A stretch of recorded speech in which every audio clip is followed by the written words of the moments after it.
Hello and welcome to The Download from Wise Woman and Wordsmith, where insight meets inspiration. A space for creatives, dreamers and visionaries ready to spark new ideas, ignite purpose and reimagine possibilities. Here we share downloads of wisdom, stories and strategies to help you thrive in your creative journey. I'm your host, Jill Marshall. Tune in, connect and let the magic unfold. Show you tomorrow.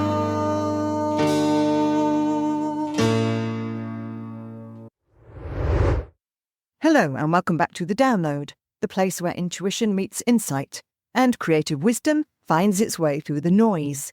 Today we're talking about something that resonates across disciplines, cultures and lifetimes, the experience of coming full circle. It's that moment of return to a place, a person, a project, or maybe a part of yourself.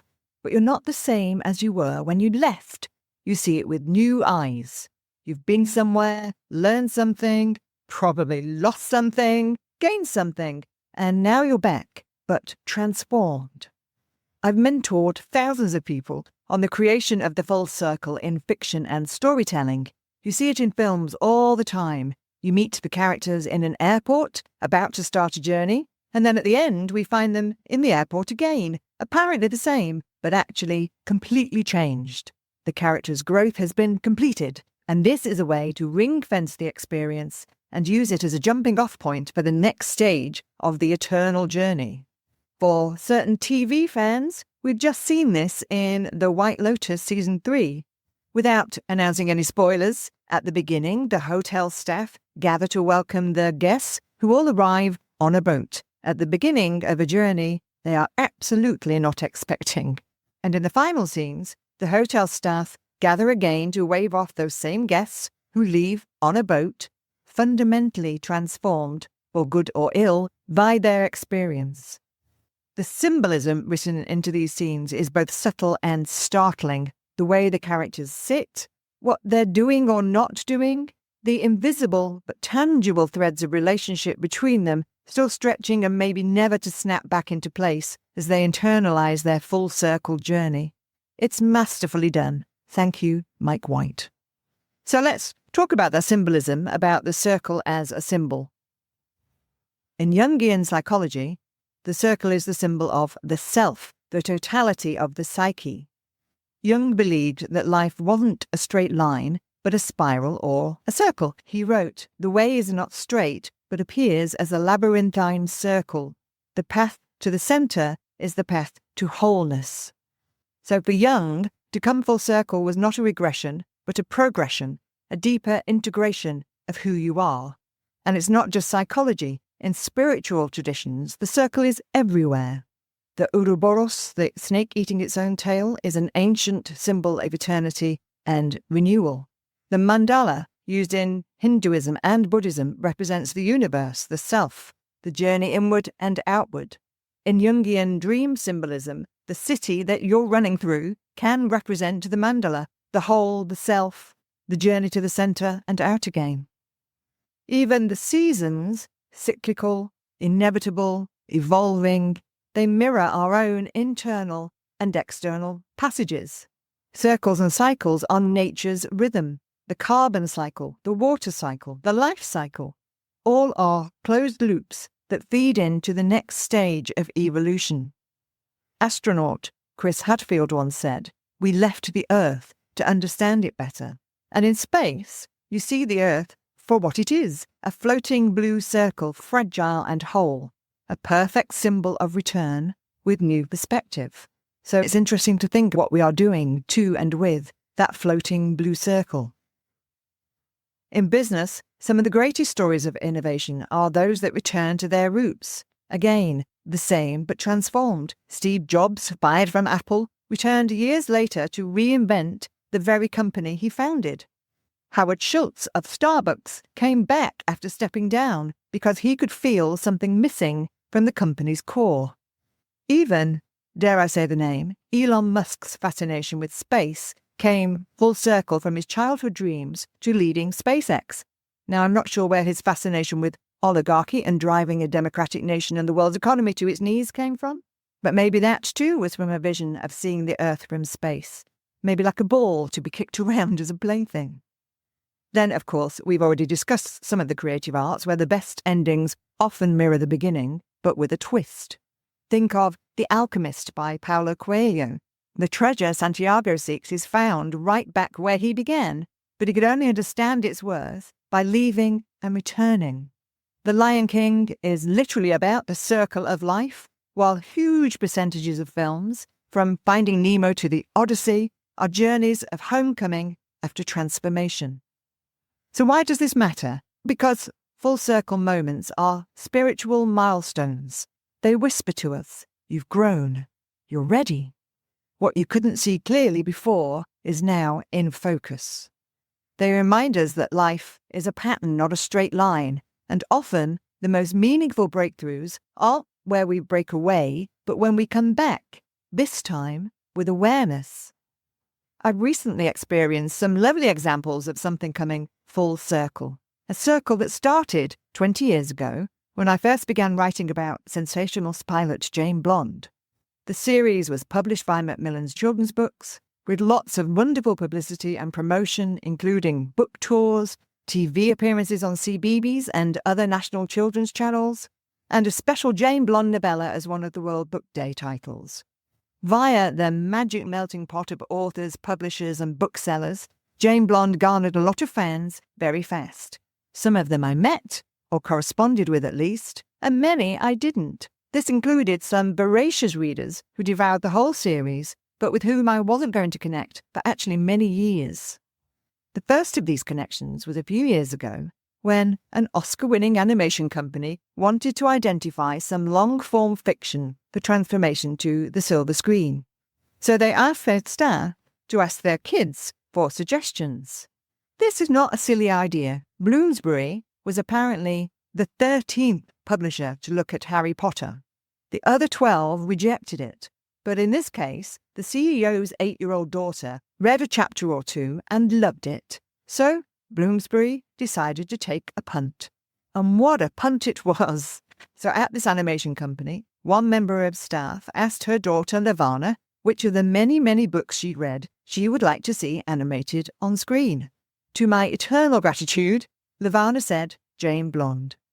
I literally got that random out-of-the-blue call from someone I'd never met asking if I'd be interested in working together. The stuff of fantasies. So that company and I entered into a partnership to make Lavana's dreams and mine come true. And while I've had several wonderful arrangements and discussions over Jane Blonde, it always fills my heart to know that this particular one came about because of a true blue fan of the books. And then the second connection in this full circle story was also a fan of the Jane Blonde books, reading them as a tween and a teen growing up in the Peak District east of Manchester in the UK.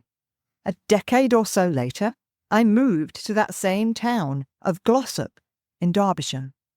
I needed at that time a new hairdresser, and I chanced upon the wonderfully talented young hairdresser, Faye, on my first trial of a salon. As we do with hairdressers, we got chatting, and when Faye learned what I did and that I'd written the Jane Blonde books, amongst others, she said that she thought her sister liked those books. Next time I was in the stylist seat, she confirmed that her sister Rosa had been a big fan of the books and that the whole family, apart from Faye ironically, are massively into books in general. Their dad runs a glorious second-hand bookshop and their mum is a school librarian.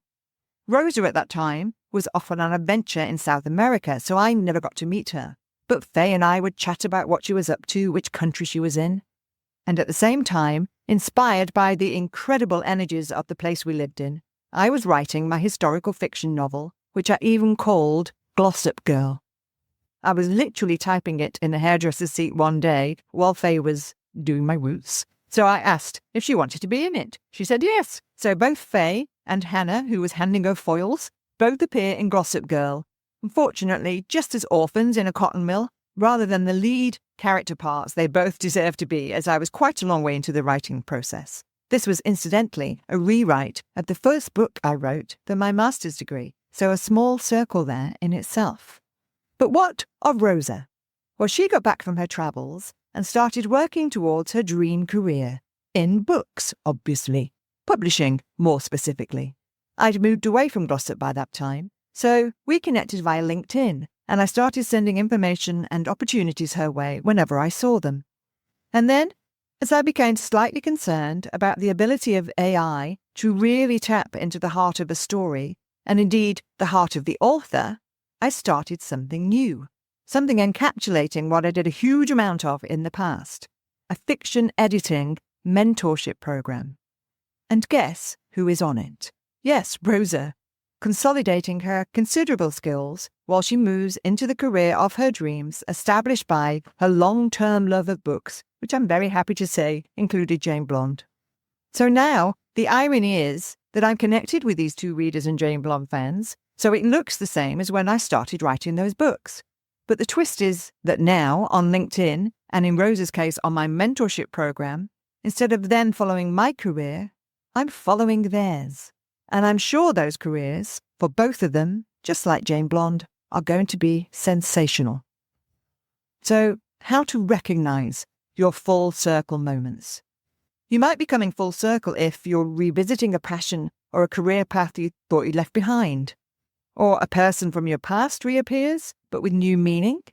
A lesson you thought you'd learned returns, asking for deeper integration, deeper investigation. Or you find yourself in a familiar situation, perhaps a sense of déjà vu, but responding in a completely new way. And here's how to download the wisdom from these moments. First of all, reflect. Ask yourself, what's different now? What do I know, feel, or value that I didn't before? Secondly, accept. Coming full circle doesn't mean failure. Far from it. It's a form of sacred realignment. Thirdly, integrate. Bring together your past and your present. Let the old version of you meet the new version of you. Fourthly, share. Sometimes the circle completes when we teach or mentor others through what we've experienced. And then, lastly, trust the spiral. It's not just a loop. It's an upward movement. You're not repeating, you're refining. You're jumping off that bouncy ball. So your invitation today, as you listen to this, maybe something in your life is calling you back to a story, a place, a version of yourself you once loved or left behind. Maybe it's a relationship, a practice, or even an idea that once lit you up.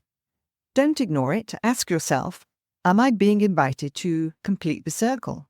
To ring-fence that and move forward into the next stage of it?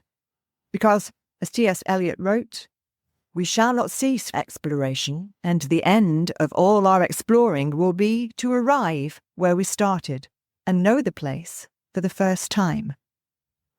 That's the download for today. If this episode spoke to something in you, share it with someone who may be walking the curve of their own full circle moment. And remember, the return is not the end, it's the evolution.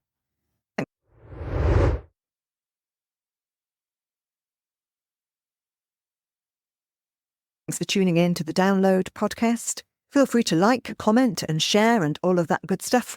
And for more about my books, coaching, and business services, please check out wisewomanandwordsmith.com.